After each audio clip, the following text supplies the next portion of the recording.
If you replay conversations in your head long after they end, psychology says you are rare.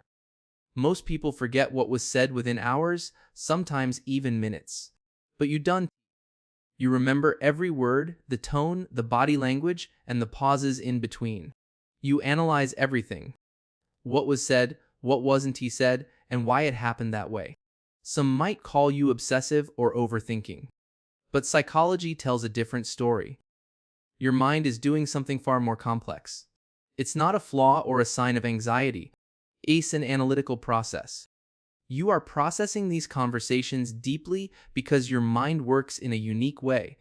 By the end of this video, you will understand why you replay conversations and why it's actually a rare strength. 1. Hypersocial awareness. If you replay conversations, your mind processes social cues that most people miss entirely. While most people focus on the words spoken, your brain analyzes everything beneath them.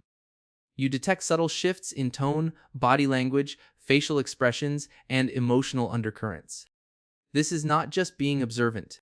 It's operating at a level of social perception that feels draining. Your brain runs multiple layers of analysis in real time, processing more than others even register.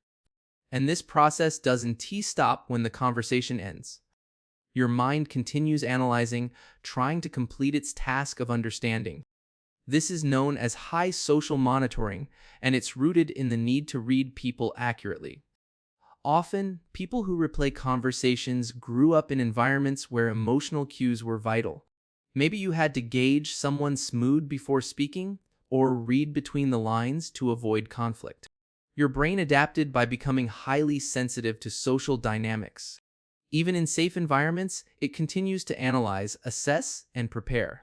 You might realize hours later that someone's hesitation in a conversation meant something deeper. You are not imagining things. Your mind picks up on social data that most people don't even notice. This ability is rare, and though it can feel like a burden, it's also an incredible strength. You understand people on a level most never will. You can navigate complex social situations with precision, detect lies, and understand unspoken needs. 2. Deep emotional processing. For you, replaying conversations isn't just about the words spoken, it's about the emotional weight.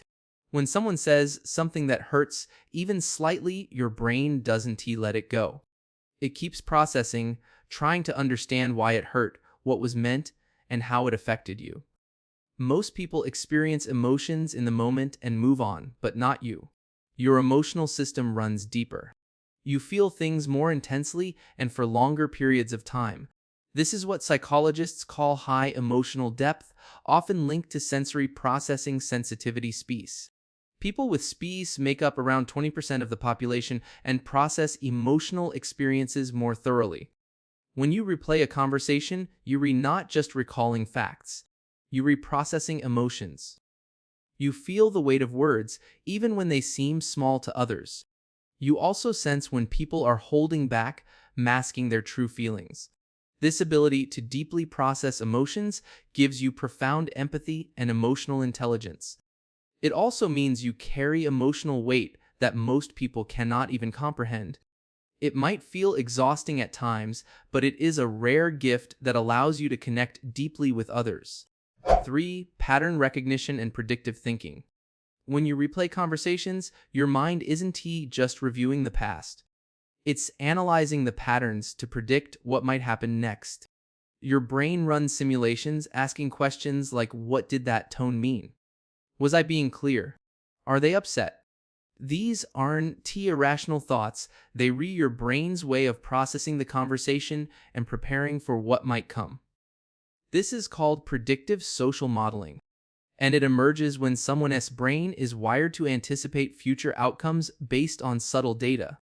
Your mind doesn't just react to what's happened, it's constantly looking for clues to determine the next step. In your case, replaying conversations isn't about obsessing over the past, it's about preparing for future interactions. This ability developed early in life for those who grew up in unpredictable environments. If you had to constantly read people's moods or anticipate their reactions to avoid emotional harm, you develop this trait. Now, Even in safe environments, your brain is still trying to predict the next move to assess the situation. You are exceptional at recognizing patterns that others completely miss. 4. High self-awareness and internal reflection. People who replay conversations don't just think about what others said, they think about what they said too. You reflect on how you communicated, whether you came across the way you intended. Did you interrupt? Did you sound awkward? Should you have said something differently? This is called metacognitive awareness, the ability to think about your own thinking. It's much rarer than you might assume. Most people go through life without deeply examining their own behavior or communication patterns. You do it constantly. When you replay a conversation, part of what you're redoing is evaluating yourself. Did I sound stupid? Did I talk too much? Did I come across as awkward? Should I have said that differently? This can feel like self-criticism, and sometimes it is. But it's also a form of growth. You genuinely care about how you show up in the world. You want to communicate well, connect authentically, and be understood. Because of this, you reflect on your interactions with a level of depth most people never reach. High self-awareness is linked to emotional intelligence, empathy, and personal growth. But when it turns into self-judgment, it becomes painful. You replay a conversation not to learn, but to beat yourself up. You focus on every awkward pause, every poorly chosen word, every moment you wish you could take back. If this resonates with you, here's what's important to understand. Your self-awareness is a strength, but it needs to be balanced with self-compassion. You care so much about how you communicate and how you are perceived, and that matters. Yes, you'll make mistakes. Yes, you'll say things you wish you had tea. But the fact that you notice, that you care, that you reflect, is what makes you capable of deep, meaningful growth. That's rare and it's valuable. 5. Trauma-informed hypervigilance. If you replay conversations obsessively, especially focusing on what might have gone wrong, it's rooted in past experiences. This behavior might not just be overthinking, but hypervigilance, where your brain scans for threats. For many who replay conversations, hypervigilance developed as a survival mechanism due to emotional neglect. If you grew up in an environment where you had to monitor emotions to feel safe, your brain learned to replay interactions for protection. It's not about obsessing over every detail, but asking, did I do something wrong? Are they mad at me? Even now, your brain is still running that program, replaying conversations to keep you safe. It's looking for signs of danger, rejection, or emotional withdrawal. This adaptation helped you survive, but in healthier environments, it can feel overwhelming. Understanding this pattern can be helpful. It's your brain's survival strategy, not a flaw. You're not overthinking. Your brain is doing what it learned to do for survival. With awareness, you can begin to work with this response rather than against it. Recognizing the difference between replaying out of fear and genuine analysis helps you regain control. This isn't a flaw, it's a survival strategy in action. 6. Exceptional verbal memory. If you replay conversations, you likely have an exceptionally strong memory for spoken language. You don't just remember the gist of what someone said, you remember their exact words. Sometimes word for word, weeks or even months later. This is called high verbal working memory, a cognitive trait few people have. Most people forget the specific words, but you remember the phrasing, tone, pauses, and emphasis. This can be overwhelming at times, especially if the conversation was painful. You might wish you could forget certain moments, but your mind holds onto them.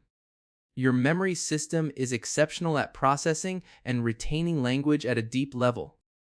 It's not that you obsess over conversations, but that your memory processes them thoroughly. People with high verbal memory often excel in fields requiring communication, storytelling, or interpersonal understanding. This trait gives you an advantage in understanding people, resolving conflicts, and detecting inconsistencies. However, it can also carry emotional weight because you remember how things felt, not just what was said. But this rare ability is a gift, not a curse. So, if you replay conversations in your head, you are not overthinking, obsessive, or anxious. What you are doing is processing deeply, analyzing, and reflecting. You have a rare combination of cognitive and emotional traits that only a small percentage of people possess.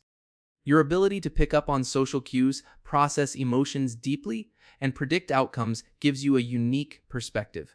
You are hyper-perceptive, self-aware, and emotionally intelligent with a strong verbal memory to match.